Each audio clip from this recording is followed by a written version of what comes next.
It did change me. I don't really date anymore because I don't trust the true intentions of people anymore. I became very jaded to dating after all of that.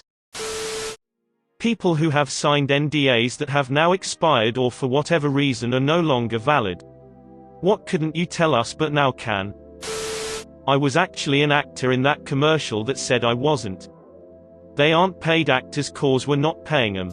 I always hate that statement. These are real people, not actors. Every actor I know is a real person.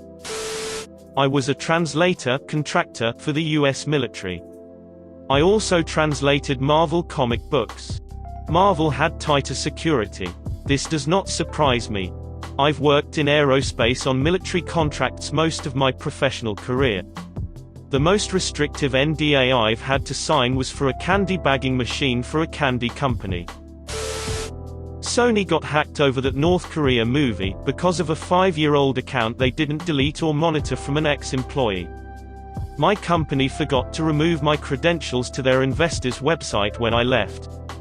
Only like 5 people in the company had access to the site because it had people names, addresses, SSNs, credit scores, etc. Over 400,000 people. Like 3 years later I was working for a competitor that had the same client. I accidentally logged in with my old company's credentials and they worked. Someone really dropped the ball there. Had to sign a NDA for a secure shipment that came into a building I ran security at. Shipment came in at 2 a.m. unmarked transit van. 2 guys had to verify the biometrics and give me the correct password, then was required to deactivate the cameras on the floors along the travel routes they took inside the building. And wipe the footage of them entering and leaving. Long play videotapes so easy to oops tape got chewed. They unpacked a set of vases, and trundled off to put them in a private vault. Don't know what was in them, but I've seen less security for pallets of precious metal bullion.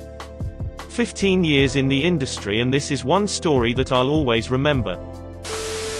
Mini Cooper BMW replaced our car because the high-pressure fuel pump failed 6 times within 6 months. However, the recorded reason for the replacement of the car was because of stained interior from dirty mechanic hands, so it wasn't replaced via the Lemon Law. A new car built by my company leaves somewhere traveling at 60 miles per hour. The rear differential locks up. The car crashes and burns with everyone trapped inside. Now, should we initiate a recall?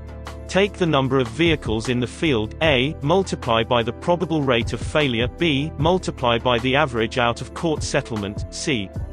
A times B times C equals X. If X is less than the cost of a recall, we don't do one. In 1990, I signed an NDA at Chili's when they showed me how to make the new Awesome Blossom. No other restaurant in town had anything like it and it was hugely popular at the time.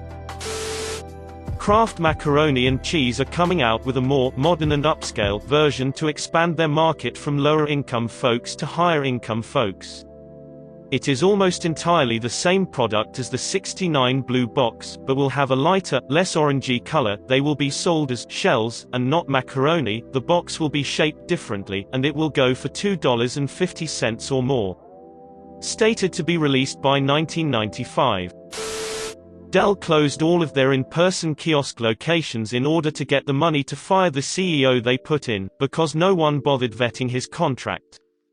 This allowed him to adjust his own pay rate to whatever he wanted, and could only be fired with a $40 million golden parachute bonus. So the choice was to either come up with $40 million ASAP to fire him, or go completely bankrupt the very next pay period. So yeah, Dell was almost bankrupted within a single week due to a pirate CEO. That has to be an urban legend. There are laws specifically designed to protect against people sneaking wacky clauses into contracts. I work with contracts and I work with C-suite executives. This almost definitely was not an overt clause. Some of these contracts can be written with if-then type finance formulas embedded in them that would defy PhDs in accounting and finance. I can imagine this if he had a section permitting him to make certain decisions based on such a formula that no one vetted, which permitted his incentive package to balloon, or accelerate according to a particular formula and based on a certain set of triggers. especially if the in-house legal group were relying on external corporate counsel to vet the contract, and external corporate counsel thought the in-house legal team had vetted this formula or set of triggers. That said, the vast majority of executive employment contracts are on the up and up. They're not legible to an uninformed reader, especially the pay packages, but they are not inherently nefarious. I worked for a native casino. The golf courses lost a ton of money for us, as did the advertising for the courses. Food we generally broke even on because of all the compensations. If a crime was committed by a dealer, they would watch the dealer for 3 months to see if there were accomplices. They used facial recognition and would pair match you, so if the same person sat with the same dealer over and over, they would know. This way they could look for accomplices. Then when they busted you, they would sit you down and make you watch a video of you breaking the law. They did this because they wanted you to plead guilty as opposed to an expensive trial. I signed an NDA to waitress at a local family-owned restaurant. The owner was nuts, definitely had a severe personality disorder, and was worried about his recipes getting leaked. The restaurant is dead now, and his secret recipes consisted almost solely of frozen packaged food. Edit, guys. Stop trying to guess what restaurant it is. You never will. There are millions of family-owned places with crazy bosses that go under. You don't know the place, and I'm not gonna tell you. Also, Mr. Krabs pays his employees enough to own houses and pets. I wish I worked for him.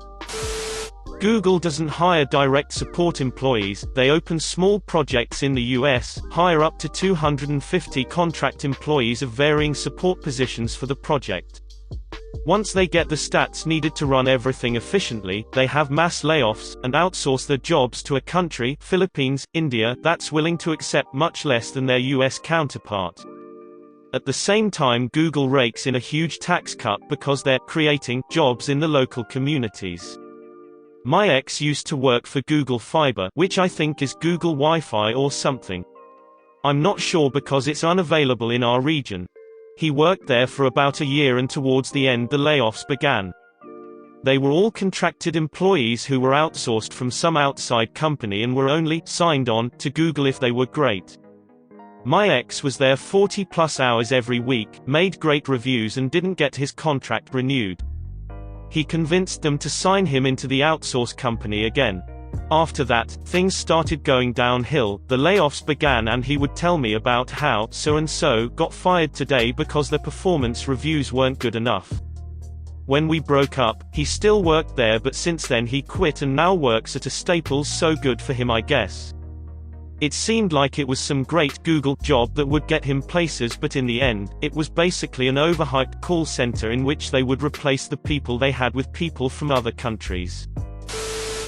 Apple 100% replaced the iPhone 4 for users because of a bad antenna. We were instructed to dodge, deflect, and deny this was the issue. Cell phone providers were bad, the phone was a fluke, it didn't matter. Don't admit fault. But if they were there for reception versus water damage, buttons, or battery life, you had to make sure you were swapping them with the newer batch iPhone 4 swaps rather than the typical batch swaps. It was a recall without being a recall. But only if you had reception issues. Worked at a matchmaking company. It's all nonsense, it's just throwing darts at a wall until something sticks. There's no science or magic to it at all. Edit, I didn't work for an internet matching company, so they may have a different process. What we did was get a paid client and set him up on dates. The dates we found were from a pool of women, and we would just keep picking one after another. I quit because I felt like the women were just being used, and I became uncomfortable profiting off of people's hopes. They very much play up on finding you true love, and it's a process, blah blah. They'll very much play up the fairy tale romance. It did change me. I don't really date anymore because I don't trust the true intentions of people anymore. I became very jaded to dating after all of that. You could get free satellite TV without any hacking or hardware mods.